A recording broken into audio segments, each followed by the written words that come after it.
B, Chairwoman's remarks. Well, welcome to our season of the budget process. I'm looking forward to a full discussion.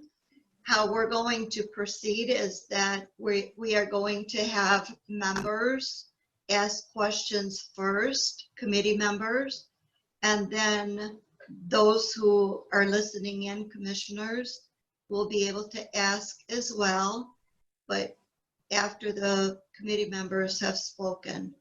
So that is our rules. Actually, I'm going to try to go by that for the remaining of the process.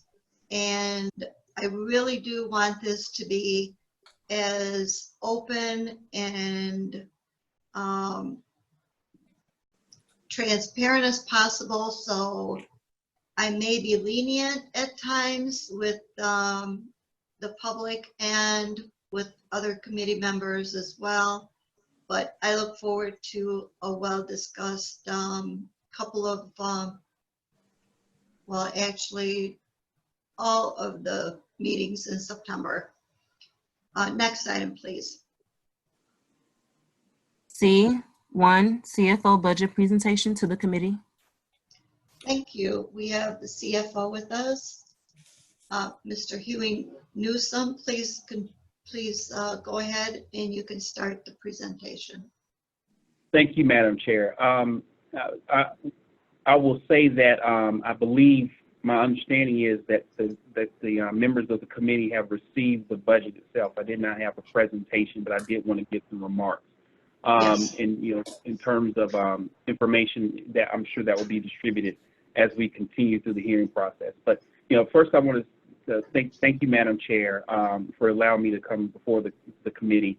And I wanted to formally present the $1.64 billion budget for Wayne County for fiscal year 2021, the recommended budget on behalf of the CEO.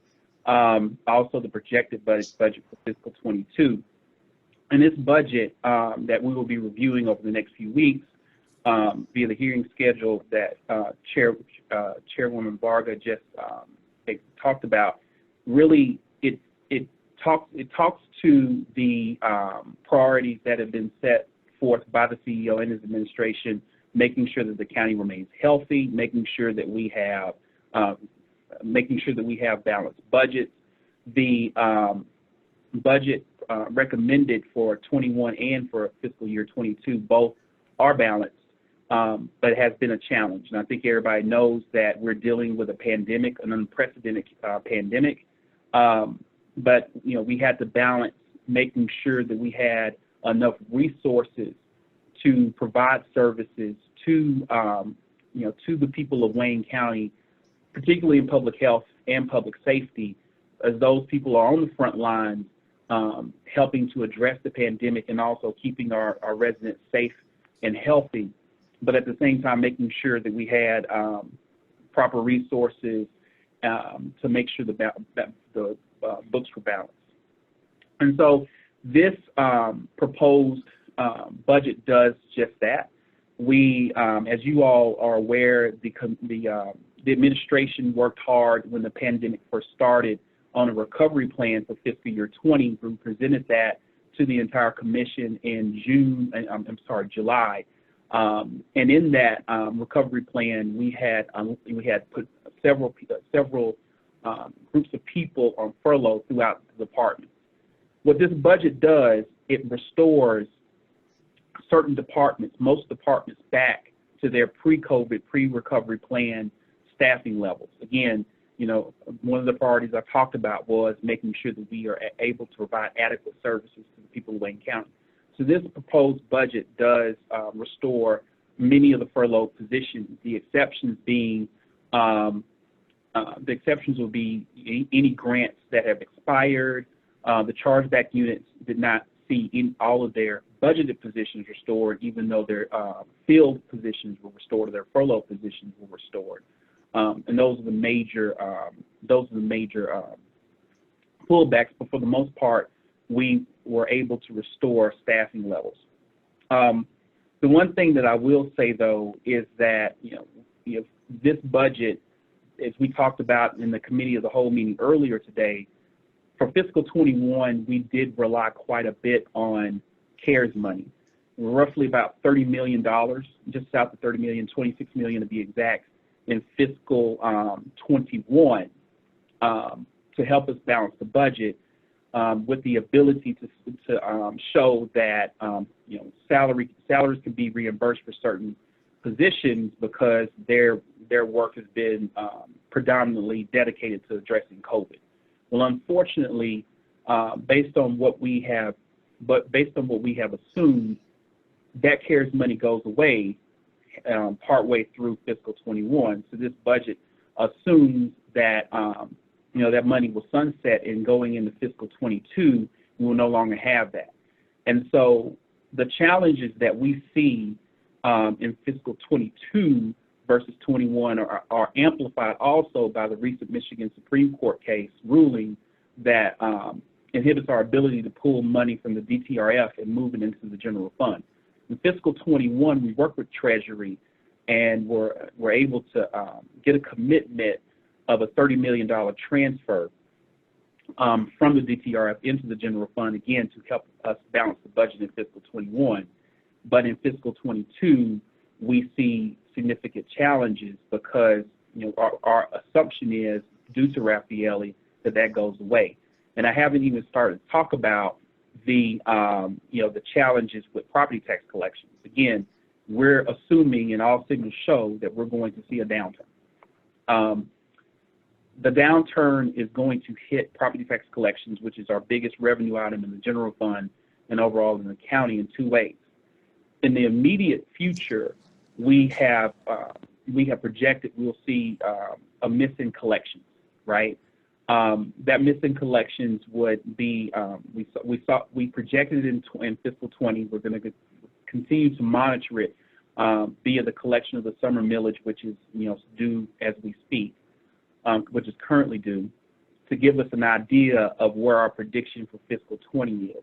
Going into 21, we're projecting a miss, and in 22, we're projecting a smaller miss in 22. But again, and as you know, as we continue to say, if our assumptions are too aggressive and not conservative enough, then we'll have to come back and address that.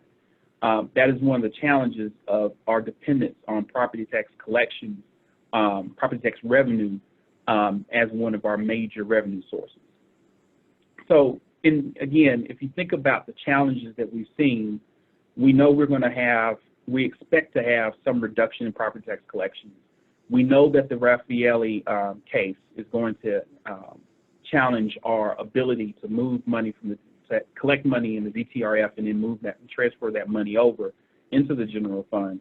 And then on top of all that, you know, we also have to be thinking beyond the 2 years that you're seeing here, where if we see a repeat or something worse than what we saw in the Great Recession, we'll see property tax valuation. We could see property tax valuation decrease, which, you know, we still have not seen a recovery from when we saw the last dip in tax valuation, in aggregate tax valuations across the county.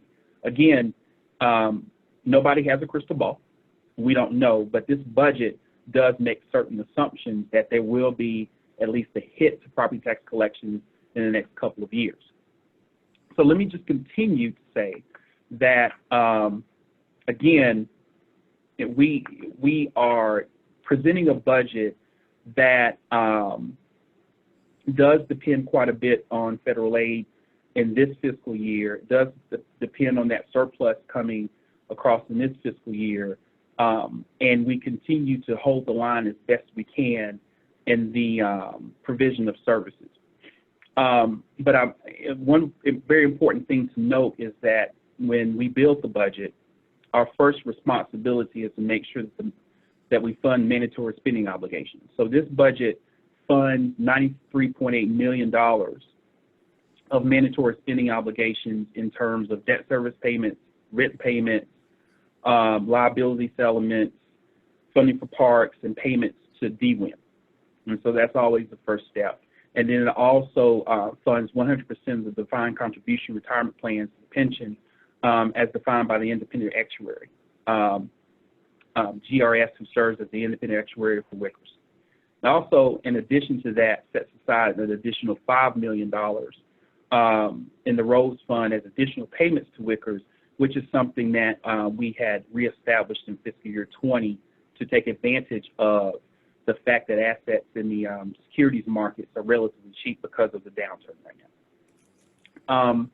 I will also say that, you know, another priority that this budget does meet, it does not cut capital spending. In fact, this proposed budget transfers $5 million over to the capital fund for capital investments for building improvements throughout the county, as well as you know, help with vehicles and infrastructure for the sheriff's office. And so, at a high level, again, you know, the key points here are that, you know, right now we're in a tenuous situation. In fiscal 21, we feel that we will be able to keep the balance, but the budget balance, but that is going to be dependent on several things happening, depending on Washington, depending on what's going on with Dtrf and Raffaele. But those things, you know, could go away, or we expect those things to go away and things to be more challenged as we progress down this these financial times that we're dealing with here.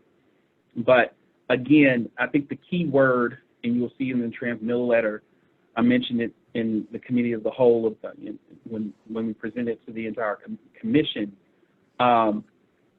agility. We need to be able to monitor our fiscal situation collectively as administration working with commission, continue to monitor our situation carefully as we go through these uncharted waters, and be able to come back and talk about making adjustments if need be, if things get worse than what we projected. Again, we took a conservative approach. We did not take the most conservative approach in our assumptions in terms of hits to property tax collections and other tax line items, the liquor tax for the county liquor tax, for instance, or the airport parking tax, as smaller line items that still play a significant role. We did not take the most conservative approach, but we took a conservative approach. And so, you know, what I leave you with is, you know, as we go through these hearings, I know you all will do your due diligence and ask administration, you know, carefully well thought out questions. And of course, we welcome that. But we will continue, once this budget gets adopted, either as recommended or with changes, we'll continue to have to potentially work together similar to what we did back in the spring when the pandemic first hit, monitor our situation, and then potentially make sacrifices if need be. So with that, you know, again, on behalf of the CEO, I formally, you know, present this budget to you all, and I do want to, you know, say thank you to the commission for their patience, particularly, you know, Chair Bell and Chair Varga. I know that you all have shown a tremendous amount of patience. You know, I deeply appreciate that, as well as administration appreciates that. I do want to give profuse praise, just a large amount of praise, to commission staff. They have been working with us you know, throughout this process. This has not been an easy process to get the budget to this point. And you know, they have been, you know, A+ in terms of their willingness to help us, work with us, make sure that you all get what you need, but at the same time, you know, deal with us and our limitations. The pandemic, as you all know, we're short-staffed anyway, and the pandemic has not helped the situation at all. And you know, I do also have to give special thanks to Kevin Haney, who is our, I'll call him our emeritus budget director, who came back to really pull us out of a bind here and lift us out of where we were. And then I also have to recognize all the budget analysts that have been working, the budget team that has been working round the clock to make this happen. You know, and one thing about it, this is my first county budget, obviously as CFO, but it, you know, with the situation, I've had a chance to really get into the weeds, and the budget team really does work very hard around the clock to get this thing done. It's not a simple thing at all. So with that, Madam Chair, I'll leave it to questions or comments from you or the commission. Thank you. I want to set the table and find out how are the electeds faring, and who are we going to, well, maybe I shouldn't say who. Are they pretty well satisfied or are accepting the budget as presented by you? We've had, I won't say anything specific. I will say the feedback has not been overly negative. I think that we're still in the process of the electeds digesting what their budgets are compared to, grants that would have, grants that have been, that have sunsetted, the Third Circuit Court with the agreement, the agreement that I think is going to be before you, and nuances in that. I think those are probably the bigger questions that are coming from the electeds. But for the most part, we have not heard a large amount of negative feedback. Now, again, I think the electeds are still digesting their budget, so I'll leave it with that caveat. Okay, and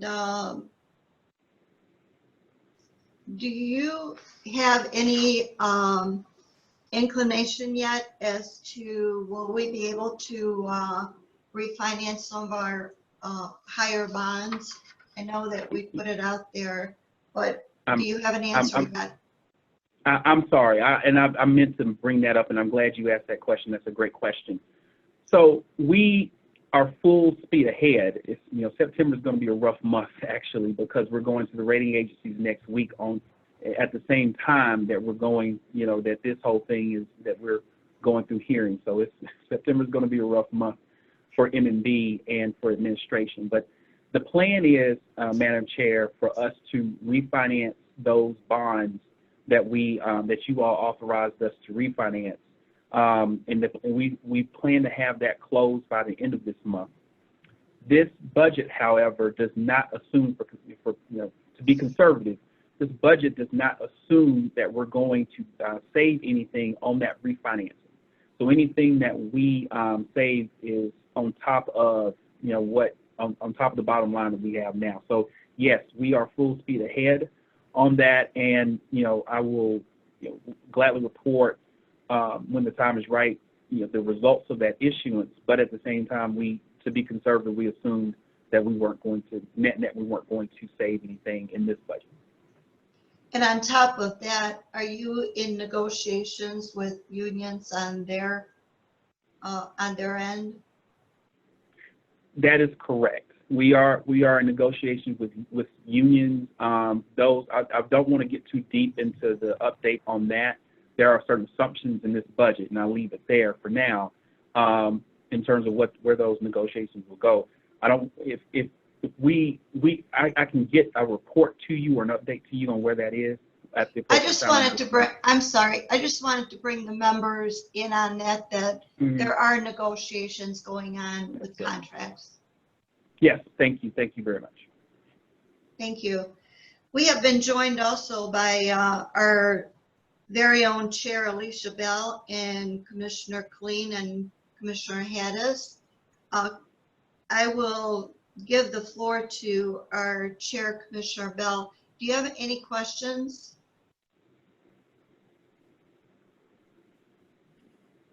I probably caught her off guard. Okay.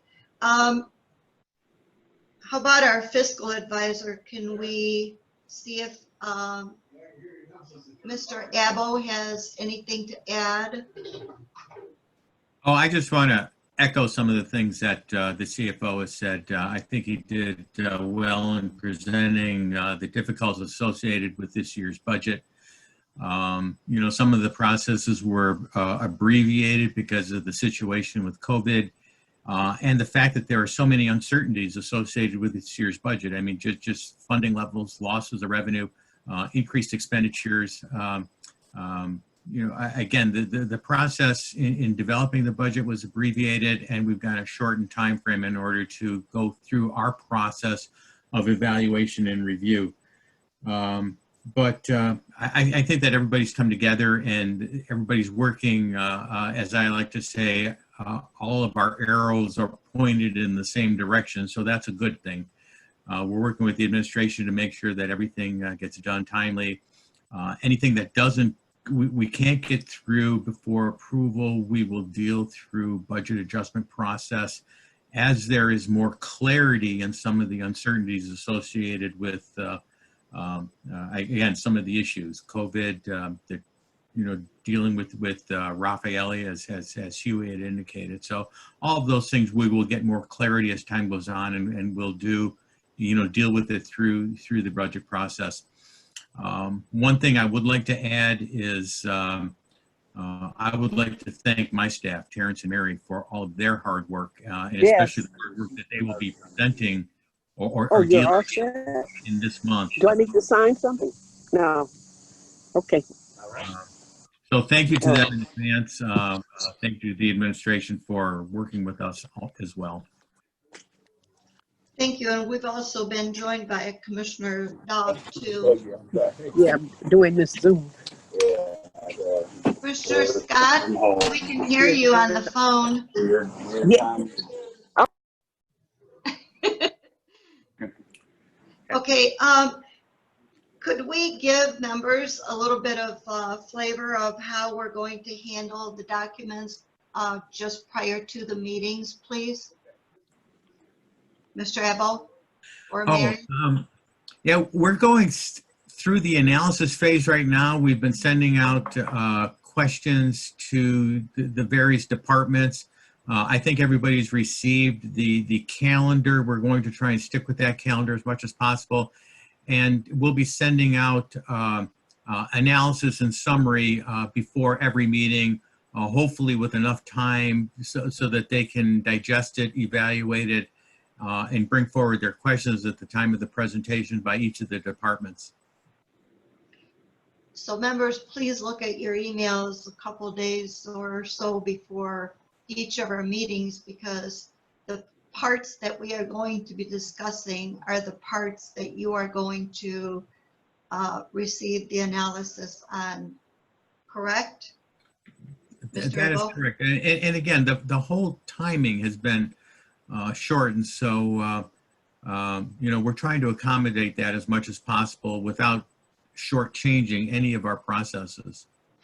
At least the day before we'll have it. Hopefully sooner, but not less than that. Yeah.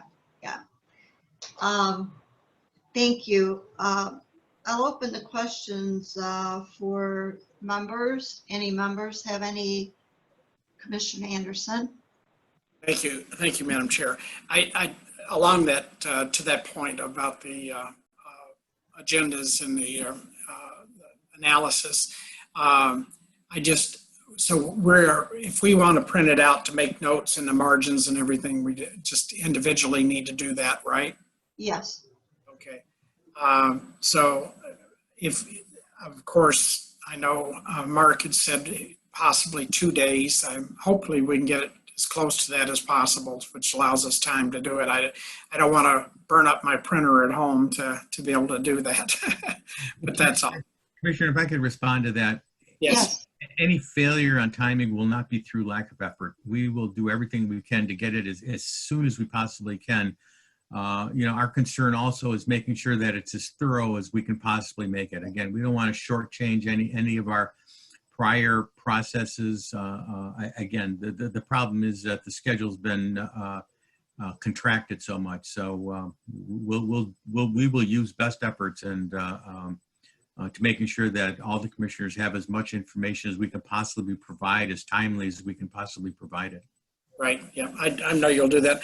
I just a comment to Madam Chair, that while we're working on a compressed schedule, I just want to make sure that we have plenty of time to go through in depth if we need certain budgets, especially that we always seem to have more time on. And members, if you have something that you need to discuss and it cannot wait, our staff, you can send a question to me or or to our staff, and we'll be glad to try to answer it. Even if we don't get it through during the Zoom meeting, we will be more than happy to make sure that you get all of your questions answered and all your concerns addressed by the time we're ready for this budget. So feel free to work on it any time and get answers, not just during Zoom meetings, but other times as well. We're going to be as open as we can about the whole process. Anyone else? Okay. Well, thank you for coming in. And also, I expect that after the budget is passed, that each Ways and Means meeting, we will have under such other matters updates as to what to look forward to for the next couple of weeks looking forward as we go through the process, especially God forbid that we would have a second wave. Commissioner Anderson? Madam Chair, I'm sorry. I thought we were going to maybe have some other questions, but I did want to ask our CFO if any, are we using in this next budget, are we using any like rainy day fund dollars out of that to help balance the budget? No, this budget, our revenues are enough to address our expenditures, assuming, of course, that the revenues come in as we have documented. So no, there's no pull from the unrestricted general fund balance, so to speak, in the general fund, specific to the general fund. And how much are we expecting from the DTRF coming back in? I know it's going to be. So 30 million in fiscal 21, but right now where we stand with everything that happened with Raffaele, that goes away after fiscal 21, and we can't depend on it. At this point, we don't feel we can depend on it any further after fiscal 22. And I'm glad you asked this question. Typically, Kevin is going to correct me if I'm wrong, but typically, in the last few years, it's a transfer of, anywhere 17 million, 15 million. I'm sure it's gone up, down based on delinquent collections. We had in the last year's 2-year budget, we put 17 and 15 in. And so what we're saying is, and that's assuming that you have, a flow of foreclosures and a flow of delinquent collections, but because of everything that's going on with Raffaele and the uncertainty around it, we know that there's $30 million of surplus that the Treasurer's Office has committed to. But after that, we can't predict or confirm that anything is going to come beyond that until everything settles, the dust settles with Raffaele. I guess I'm looking at page 1 of my page 1 on the executive budget, and it looks like instead of 30, it's you've got 30 and a half. 33,990. Am I reading the right thing? Let me check that. I don't think that is correct. Maybe let Kevin, I don't know if you know what that number looks like. I thought it was 30 and a half. Kevin, we can't hear you.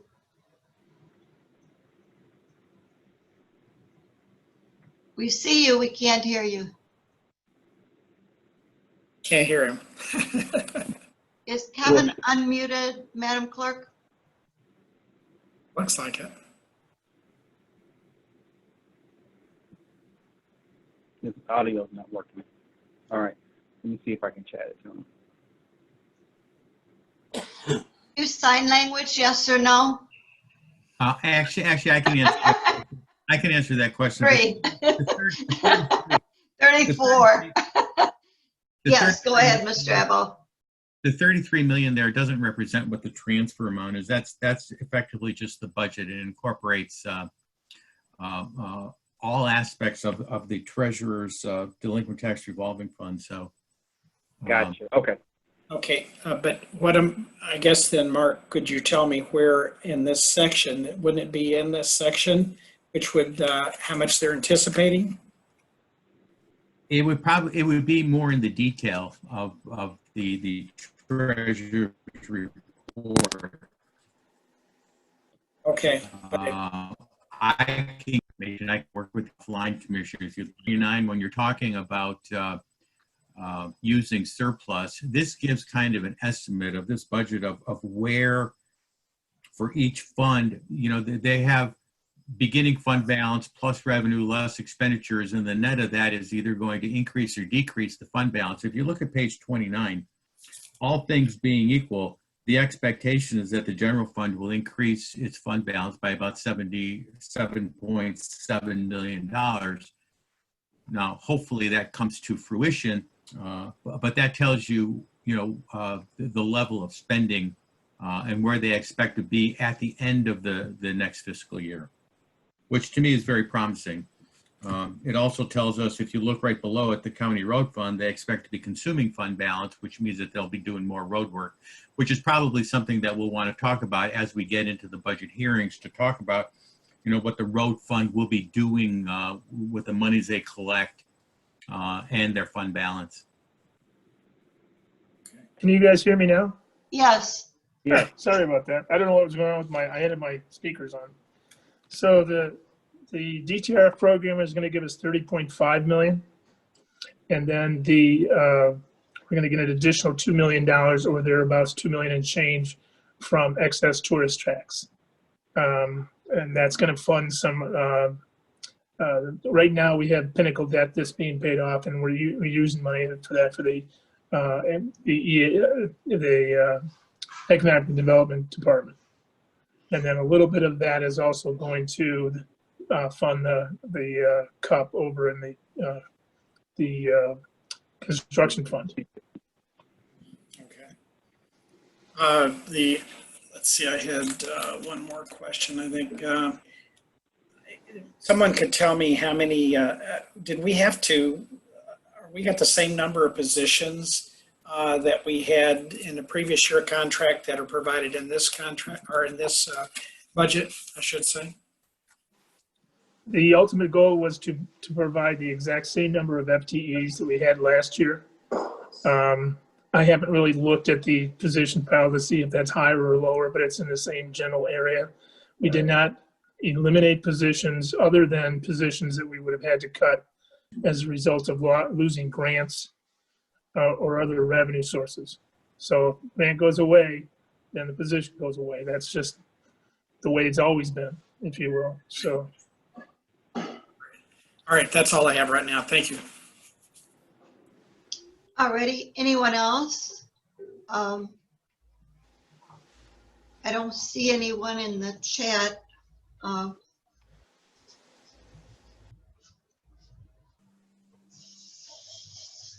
Alrighty then, we'll move on. Thank you very much. And Thank you. We'll see you probably tomorrow. Tomorrow. Stay tuned. Next item, Madam Chair, or Madam Clerk. 2, Auditor General's Office Budget Sensitive Report. Welcome, Madam Auditor General. Marcy, you need to unmute yourself. There you go. Okay, and I'm going to try and share the screen. I've never done this before. Can you see my screen? Not yet. You'll get there. Saying I can't. Is she been given the ability to show her, share her Oh, screen? now it is. It's up here now. Oh, here we go. Yep. There we go. Okay. Got it. Got it. All right, thank you. All right, thank you for giving us this opportunity to present our annual report that we do every year on the county's financial position that, is based on the review of the fiscal year 2019 CAFR and also our budget sensitive issues as the commission begins their fiscal year 2021 budget deliberations. This report contains issues that could have a budgetary impact on county operations that came to our attention during the year through the review of the CAF or through our other audit reports. We're also going to be presenting this report at our next committee on audit, which will probably go more in depth in this meeting because we're trying to keep this meeting high level and concentrate more on the items that have a budgetary impact. So I'm going to pass it over to Mike Sinowski as he usually does our presentation, then I'll ad lib onto his presentation. Thank you. Hi, Mike? Mike Sosnowski, Audit Manager. Marcy's gone through the objective and purpose, and the scope was May 1 and 19th through April 30th of this year. And again, this complies with the enrolled budget ordinance as well as with the charter. We've combined two reports into one, the budget sensitive and review of the county's CAFRA. First item is general fund balance, and this is on pages 2 and 3 of the report. As of 9/30/19, the county had a total general fund balance of $182.6 million. Of this, 135.7 was unassigned. There's a chart in the report that shows the split out. The impact, we think the commission should request M&B as to how much of the unassigned fund balance should be maintained and what amount possibly could be allocated towards the fiscal 2021 budget shortfall. Next item is fund deficits, pages 3 and 4 of the report. Unassigned fund deficits have increased from 26.9 in fiscal 2017 to 41.3 in fiscal 19. That's an increase of 14.3 million or 53.3% over the 3-year period. Commission should request the administration to provide frequent updates on eliminating remaining fund deficits, including the Economic Development Corporation Fund, Environment, and Buildings and Grounds Maintenance.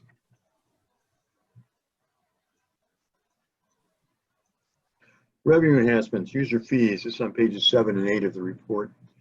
In fiscal 19, charges for services was approximately $105 million or 18.7% of the total county general fund revenue. General fund, the revenue of 4.9 million increased from the prior fiscal year. During the year, there was no review of the county's fees ordinance, although in prior years, the budget task force recommended that should be done annually. Commission leadership should request departments that provide services for a fee that they submit a report annually reviewing the cost of delivering these services and proposing any fee increases as deemed necessary. I just said, if I can interject here, we think Sure.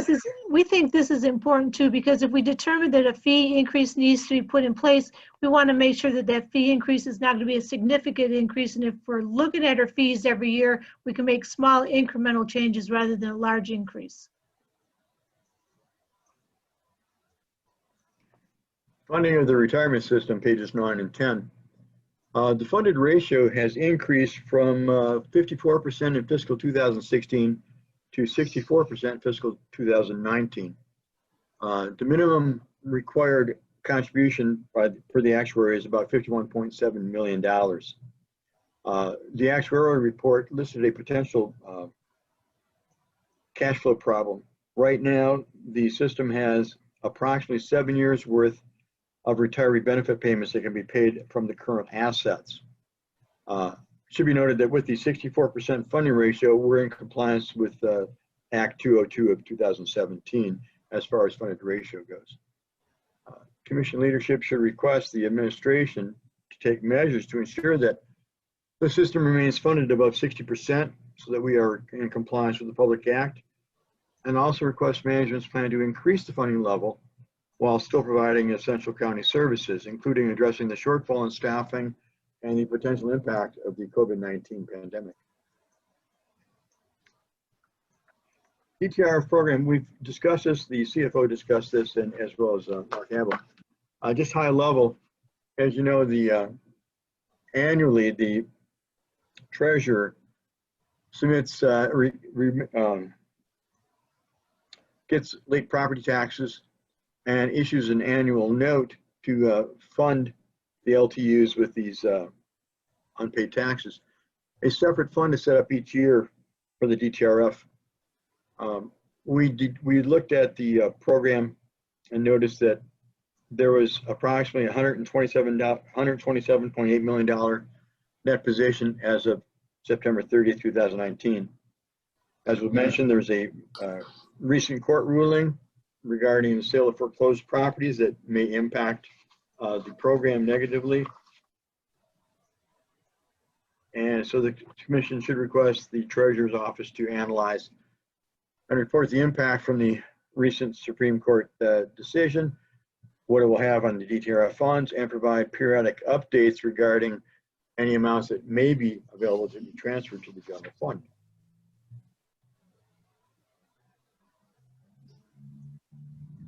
Increased property tax revenues, page 14. In fiscal 19, the budget for the property tax revenues increased by $25.8 million, up to $312.6 million. This was due to higher than anticipated tax collections.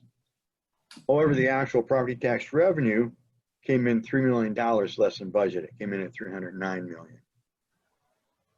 According to the county's equalization report, our equalized value increased from $54.4 billion to $58 billion. It's an increase of 6.63%. The taxable value of the county serves as a basis for current and future tax levies. The total taxable value for the current year increased $1.7 billion from 42.5 to 44.2 billion. That's an increase of 4%. Now, as a result of the COVID-19 pandemic, there's a possibility that property tax collections could be less than budgeted. And this has been discussed previously. The commission should request frequent updates from MMP regarding how the COVID-19 pandemic could impact property tax revenues. The Economic Development Corporation Fund, Community and Economic Development Fund, pages 15 and 16 of the report. The EDC decreased its fund deficit from 1.2 million at the end of fiscal 18 to just over $82,000 at the end of fiscal 19. This reduction primarily was a result of a net operating income covered by the First Street parking garage activity. The county's 2019 deficit elimination plan was submitted to the commission and approved via resolution number 2020-343 at the June 4th, 2020 meeting of the full board. This plan was subsequently submitted to the State of Michigan Treasurer. The corrective action, bless you, the corrective action plan for the EDC Fund 850 is being carried forward from last year's cap, but with adjustments, and is on pace to be eliminated over the 4 years, which was approved by the state last year. The fund deficit is estimated to be eliminated by fiscal 2022 as planned. In addition, we noted that a deficit of 1.5 million exists in the unrestricted fund balance. The commission should ask the administration to provide periodic updates on EDC's compliance with the deficit elimination plan, which was approved by both the commission and the treasurer, state treasurer. Wayne County Criminal Justice Center, pages 16 and 17. The County and Rock Economic Development Group continued the building of the Criminal Justice Center for a $533 million, and this is to be completed by the spring or summer of 2022. Now, the county is responsible for contributing $401.3 million in cash and 4 division properties. That's the 3 jails in Frank Murphy Hall of Justice. Rock will be responsible for any cost overruns unless the change is mandated by the county. Rock also gets up to $30 million in parking revenue from the parking lots surrounding the site, while the county will get revenues beyond the first $30 million. Now, the county was negotiating with Rock to change the parking agreement so that the county would pay the construction costs of the parking lots so we could receive all the parking revenues.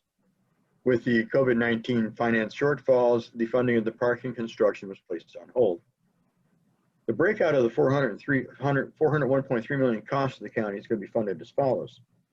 There's still $57.5 million from the 2010 bond proceeds, $21.4 million from the sale of the Gratiot Avenue unfinished jail, a new bond issuance of $291.7 million, and then general fund revenue of $30.6 million. Central Utility Plant. In August of 2018, the commission approved an amendment to the purchase and sale agreement for Rock to build the exterior building of the shell of the Central Utility Plant, and that was in the amount of $8.5 million. Subsequently, the county reached an agreement with DT Energy Services to construct and operate the central utility plant. The additional costs for this are $31.6 million for a total of $41 million for the CUP. This cost is not included in the original $533 million budget. Construction process on the jail. With the COVID-19 pandemic and the governor's executive order, construction was shut down on March 4th of this year and did not reopen until May 7th of this year. As a result, it's possible that there could be a 9 to 10 week delay in the construction schedule. Total expenditures, and this includes both the county and ROC, from October 1 of 2009 through May 30th of this year is $135.2 million. The commission should continue to request frequent updates from the administration regarding the status of the CJC, request periodic updates on the completion of the CJC, including actual versus budget estimates, request periodic updates as to the completion due to the COVID-19 shutdown, and then any estimated additional costs to complete the CJC due to the COVID-19. Next is the COVID-19 impacts, pages 18 and 19 of the report. As everybody knows, this pandemic has created major economic impacts, not only to the county, but the state and the country as a whole. Possible impacts to the county include sales tax, that's the SET, licenses and permits, state revenue sources, property taxes, user fees, airport parking tax revenue, and this is restricted for indigent healthcare from the airport parking tax. The administration projected the impacts on the 2020 budget, which includes a $163.5 million revenue shortfall and additional expenses. This is offset by an estimated $191.7 million in recoverable expenses and implemented savings, which results in a $28.2 million positive offset that can go towards the fiscal 2021 shortfall. There's a table on pages 17 and 16 in the report that details this.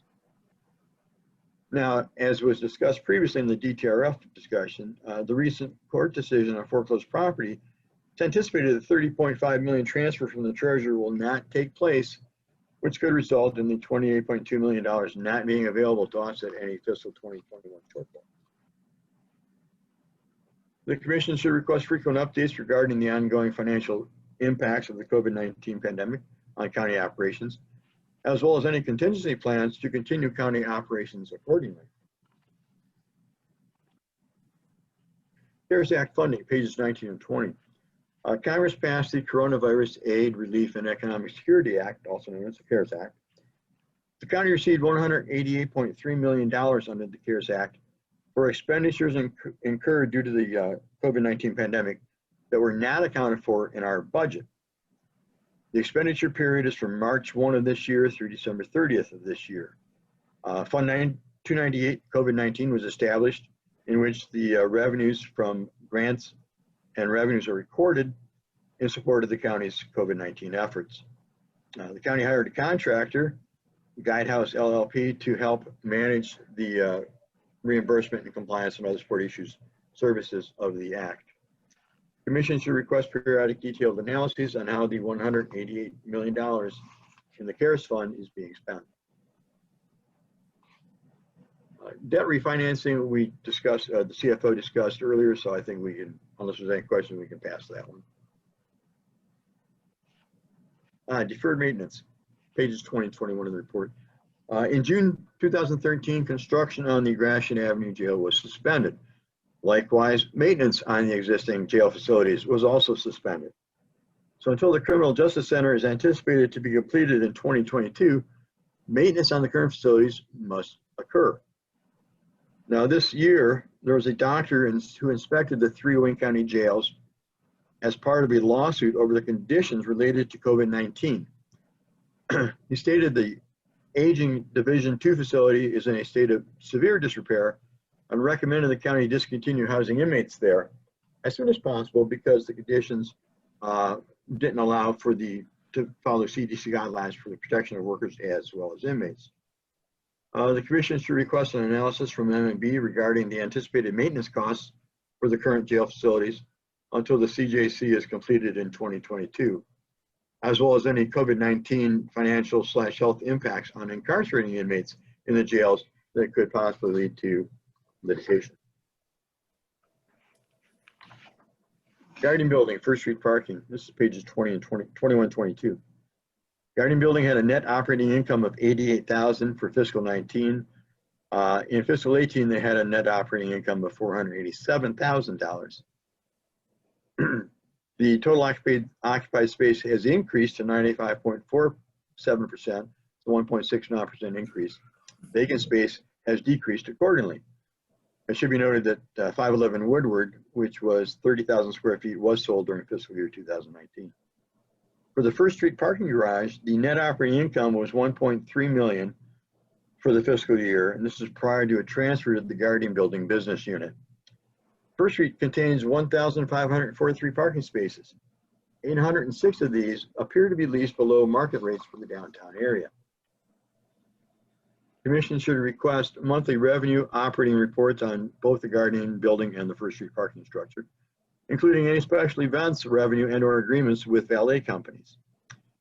They should also request a status report on the number of parking spaces which are leased at below market rate and the possibility of leasing these at or above current market rates. The ERP system, page 24. The division, MMB's Division of Financial Reporting requested an approval of a professional services contract with Cherry Road Technologies not to exceed $14 million to configure, build, and implement Oracle's Enterprise Resource Planning / Human Capital Management / Enterprise Performance Management Cloud, DRP solution, to meet the county's requirements in replacing obsolete systems. This contract was approved on June 6th of 2019.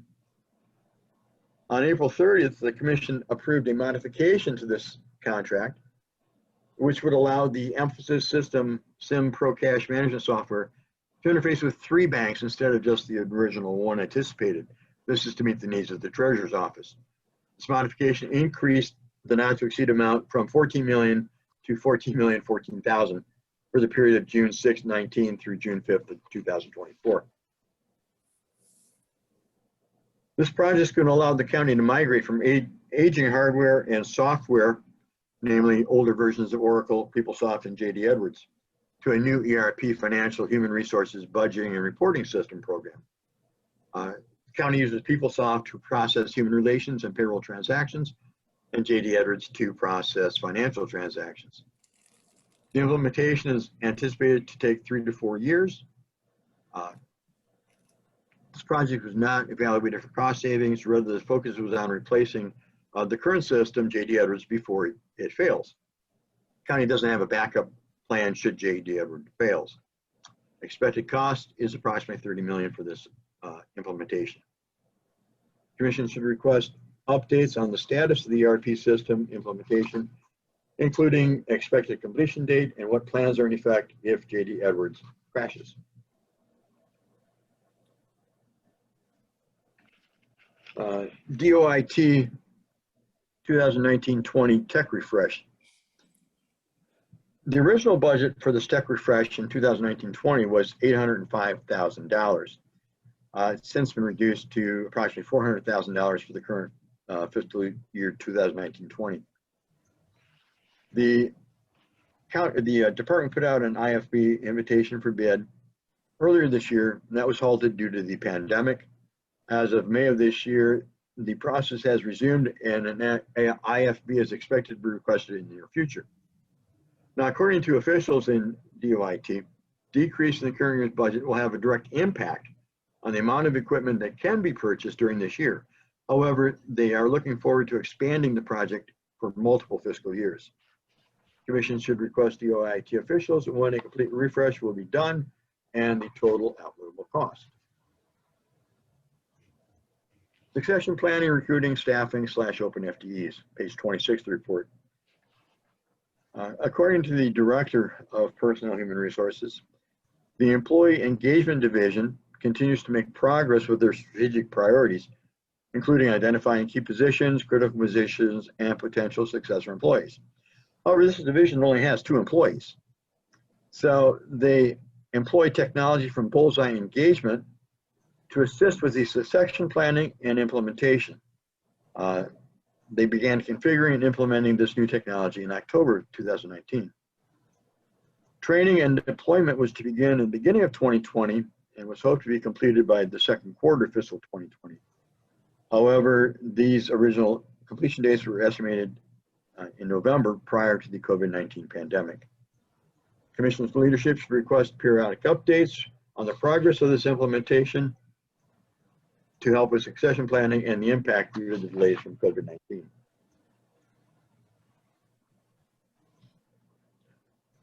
Personnel staffing shortages further impacted by the pandemic. Okay, steps are underway for succession planning, but there's been difficulty hiring and retaining employees due to the recent hiring freeze and furloughs because of the pandemic. Shortage of personnel could be significant. The hiring and retention of employees is crucial, obviously, for succession planning. Key positions may not be filled, which could jeopardize the achievement of business objectives and delivery of mandated services on a timely basis. Also, there's always a possibility of losing institutional knowledge through attrition of employees. Table below shows the budgeted versus actual FTEs for the past fiscal 3 years. Fiscal year 2019 numbers are as of September 30th of 19. You can see there's budgeted 4,003 positions, actual employees or FTEs of 3,284, shortfall of 719 FTEs. Excuse me.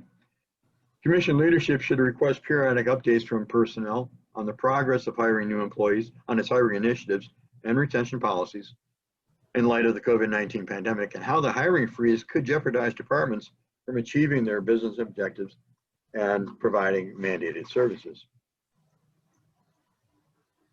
That brings me to the end of this presentation, unless there's any questions.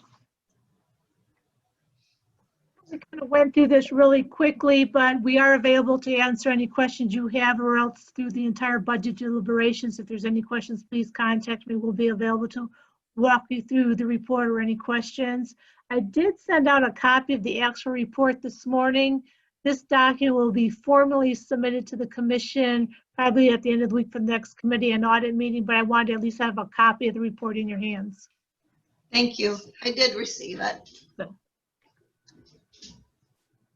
Any questions by members?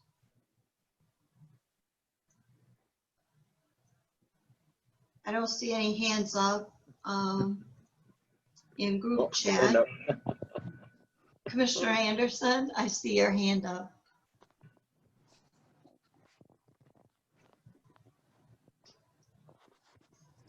Would you unmute yourself, Commissioner?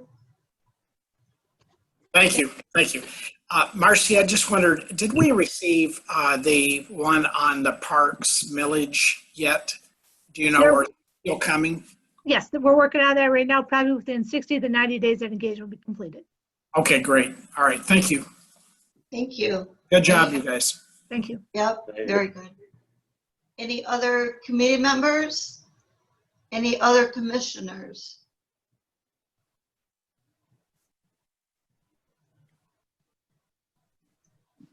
Alrighty. Thank you very much. We'll go on to the next item then.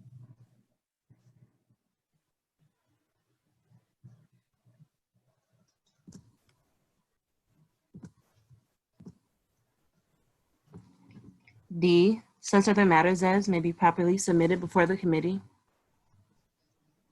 Members, do you have anything you want to bring forward?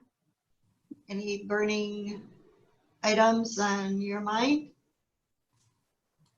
Alrighty. Next item then. Public comments. Would you, Madam Clerk, please unmute everyone?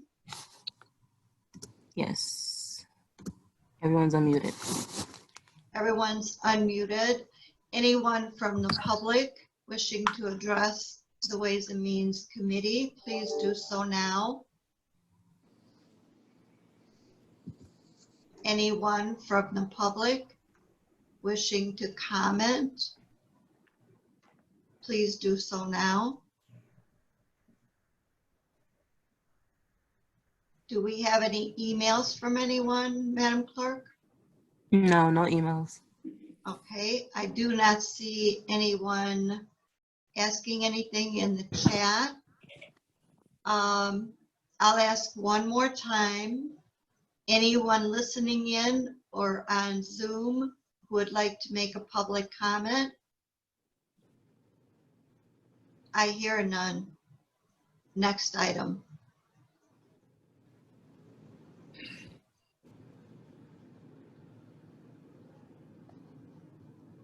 Next item is adjournment.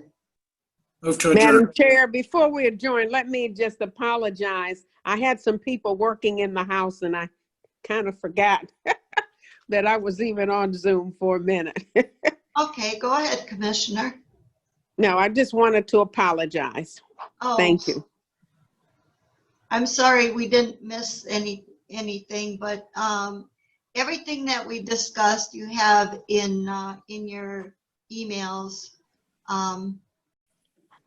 Thank you very much, everyone, and we'll see you tomorrow morning at 10 o'clock for our second meeting. The agenda items have been mailed out, so please take a look at it and get your questions ready for tomorrow. Thank you very much. Thanks, Madam Chair. Thank you. Thank you. Bye-bye. Bye, everyone. Bye-bye. Bye. Thank you.